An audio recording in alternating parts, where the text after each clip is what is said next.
Alright everyone, welcome back to the channel. So today we're going to be checking out Elon, but we're going to switch things up a little bit. We've been looking at the Japanese candlesticks for a little bit too long.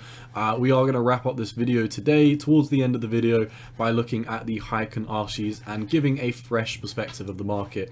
Nonetheless, let's jump into our short-term analysis and see what's going on. So starting off with our momentum indicators, the squeeze mom is still pushing to the upside. We are still in a undisputable bullish trend for DogelonMars. Since our last impulse, let's see, so we're running from, let's get rid of this, let's clean up our fibs a little bit, running from our previous low to our most recent high. You can see we've just lost our 0.5 Fibonacci, but we are coming down and finding strong support in your daily EMA ribbon. So your daily EMAs are going to be between 949 and basically where your double 618 starts, down here at 9. If we zoom out, you can see from your previous all-time high to your low, or actually it's still your all-time high, so your all-time high up here down to your low, we've got a very important 618 Fibonacci around the 9 region. And then zooming in on this local uptrend, you can also see another 618 right here. So a very big area of support for Elon. And I talked about this in my last video. I talked about the fact that the Fed has a meeting between the 3rd and the 4th of May. That is going to be coming into early next week. We should have that all wrapped up by Wednesday, Thursday, the absolute latest, the 5th. So within the next 5 days or so, we will have a wrap up of the Fed meeting. I think, and I highlighted this in my last video, I said in the short term, I think Elon is going to chop, come down to the 905/9 level, and then we're going to have a big reversal to the upside. After the Fed meeting is done, of course, it won't be happening before we do come down, chill around these regions, and then have the Fed meeting. That is just my opinion. We can reverse out of absolutely nowhere, and I am putting my money where my mouth is. I am a big fan of Elon. I like this W pattern that we're seeing. However, I do just think we should be slightly cautious while the Fed meeting is coming in the next week. I'm personally not looking to go crazy on Elon right now. I mean, to be fair, the past couple of weeks, I've already upped my allocation on Elon from a initial 2% allocation of my portfolio to now almost 4% of my portfolio. So that is a lot to me. I mean, it's a lot of Elon. Let's just say it that way. I have a degenerative amount of Elon at this moment in time, and I'm definitely looking for much higher price targets. That is definitely for sure. The market cap is like 400 million. I think this thing is going to tear. So, even though we are coming down in the short term, bear in mind, I think we're extremely bullish. We've got a strong area of support around this 9 region. Like I said, we're already having a bullish momentum shift. I think we just need to chop around for the next 4 or 5 days while the Fed meeting comes. By the time the Fed meeting's done, I don't want to guarantee anything. Obviously, nothing's guaranteed in crypto, but I honestly would be willing to bet money that we'd probably be moving by the time the Fed meeting is done. I could be completely wrong. However, I would be looking to DCA into the market on that day. I'd want to wait until the Fed news has come out. If it's nothing diabolical, I think a lot of the markets, Bitcoin included, will start rallying. Your altcoins will start rallying. Your meme coins will start rallying. I think DogelonMars will have a huge rally after the Fed meeting. Once again, it's between the 3rd and the 4th, so we will see how that happens. So zooming into our much more macro timeframes, like I said, I mean, we're still above the 618.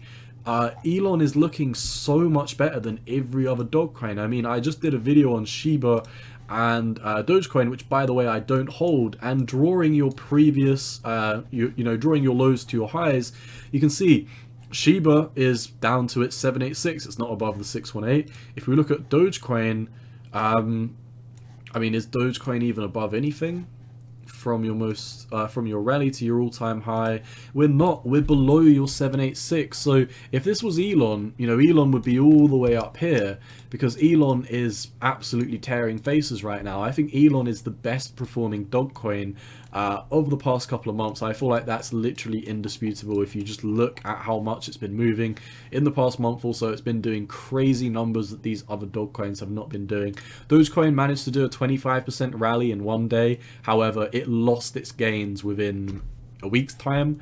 Elon did a 50% rally and you know, we're still holding, you know, a majority of those gains. So I really like what we're seeing with Elon. Like I said, there's not too much to talk about since our last video. I really think for the next week it's going to be boring analysis, unfortunately. I don't want to just, you know, say things for the sake of it. I think when it's simple, I might as well just keep it simple. I think we're going to chop around for the next week, and that is pretty much all I've got for the chart today. However, let's jump into the Hekin-Ashi candles and see what's going on. So to start with, seasoned veterans of my channel will know exactly what is going on right now. You will know exactly what's going on with the Hekin-Ashis. However, if you are new to my channel, not a lot of crypto channels talk about these. So if you are new to my channel and you're looking at these thinking, what on earth are these charts? Well, originally here you can see these are Japanese candlesticks. You can see very simply the price opens where the previous one closes, and you know, the price closes where the next one opens. Come over to Hekin-Ashi candlesticks, it's a little bit different. We actually open the wicks, or we actually open the candle body rather, halfway through the previous candle. Now, I'm not going to go through every single reason why you would use Hekin-Ashis, how to calculate them, how to trade them. It would take me too long. If you do want to learn more about Hekin-Ashis, click on my channel, click on my playlist. You will find a playlist called Educational Playlist. I have about 10 or 11 videos in there. One of them is called How to Trade Hekin-Ashi Candles. It will teach you everything you need to know in that video. However, that being said, I've already run through the basics of this. The majority of what you need to know for Hekin-Ashis is they much better define uptrends and downtrends. For example, you can see sea of green in an uptrend, sea of red in a downtrend, sea of red in a downtrend. We had a little bit of a fake out here, to be honest, but once again, sea of red in a downtrend, sea of green in an uptrend. And we come over to the Japanese, and it's like, you know, we got this one fine. And to be fair, this was pretty similar to what we saw. But then you've got, you know, sea of red, sea of green, sea of red, sea of green, sea of red, sea of green. And now we're seeing red again.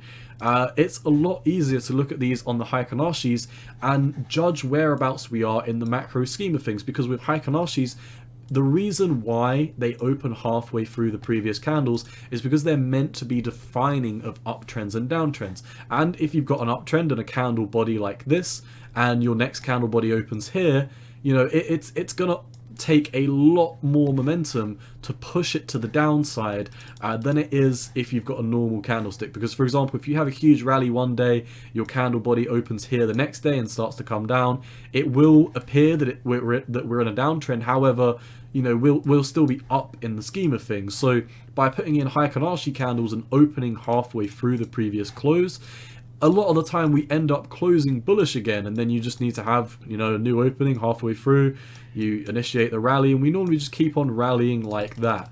So one more thing before we do jump into the Hekin-Ashi analysis, we do not include doji candles. Doji candles are considered indecisive patterns. They look exactly like this, almost like a coin or a spinning top.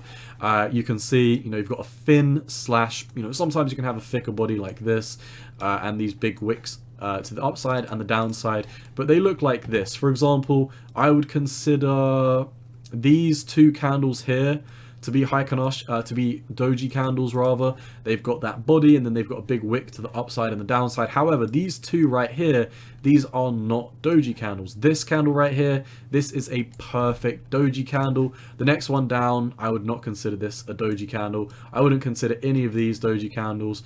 I would not really consider any of these. Maybe this. But yeah, we don't consider doji candles in our analysis for this. So one thing I've noticed with DogelonMars is a lot of the time, to the downside, we can have fake outs over the course of 1 or 2 candles.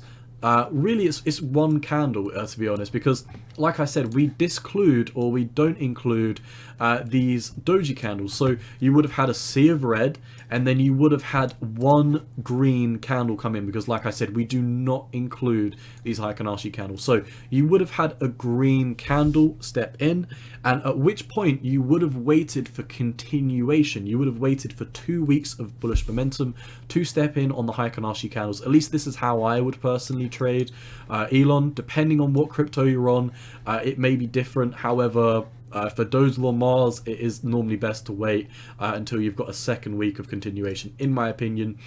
Here again, you can see this is another doji candle. So this would have just been considered a sea of green. You would have had, this would be a doji candle as well. You would have seen 2 weeks worth of bullish momentum here.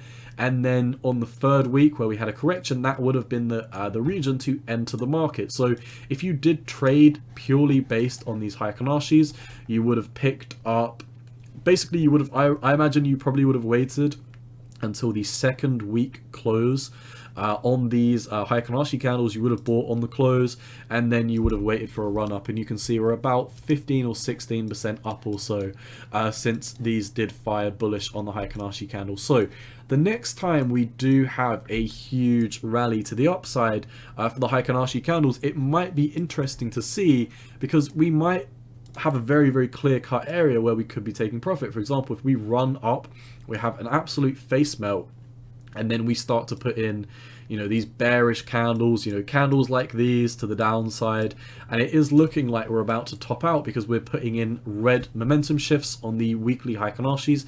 That would be the area to exit the market, in my opinion. However, if we do start entering an uptrend for Elon within the next couple of weeks or months or so, let's say we start running up and then we put in a red doji candle like this, we would just consider this an uptrend, and then most likely we would consider the uptrend continuing from that. So I will be keeping my eyes on how these Hekin-Ashis play out for DogelonMars.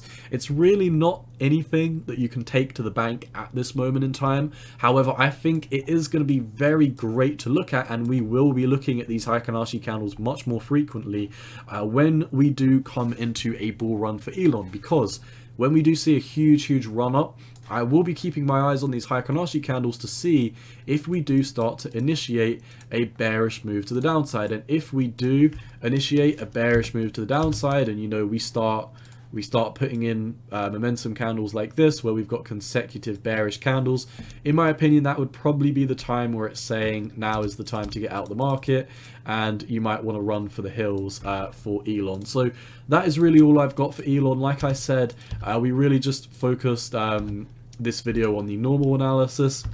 Right now, the Hekin-Ashis are nothing to take to the bank. We do need to wait and see if we do get continuation. I think this is really going to be something that we do look at later on down the line once Elon initiates a big rally. Not anything that we're going to be looking at in the short term. So that is really all I've got for Elon. Hopefully I'm able to get my chart back. Here we go. So there we go. Everything is back how it normally was. We will be running off, or this is the Shiba chart actually. If we go back to Dogelon, no, we've lost everything on the chart, so hopefully I can get it back. Can we get it back? Come back. Oh, thank God. I thought we lost pretty much everything on our chart. Come on. That seems too far. I think that was my videos earlier. Alright, we'll sort it out in another video. Nonetheless, that is all I've got for you for Elon today. I hope you enjoyed the content. As always, none of this is financial advice. It is just my opinion on the market. And to wrap up the video, the Discord has finally been made. If my degenerative Dogecoin family, being the Elon family from YouTube, if you want to come over and join the Discord, feel free to come over. It will be in the link in the description. It is really going to be a place where the Cowboy family can share time-sensitive information, share charting analysis, share their thoughts on new altcoins, talk about information, key information that will be important on that day, but really it's really just a place where everyone can chat and send memes. That's kind of why I made the Discord. So if that sounds interesting to you, feel free to go and join the Discord. The link will be in the description of this video. As always, none of this is financial advice. It is just my opinion on the market, and as always, Cowboy out. Peace.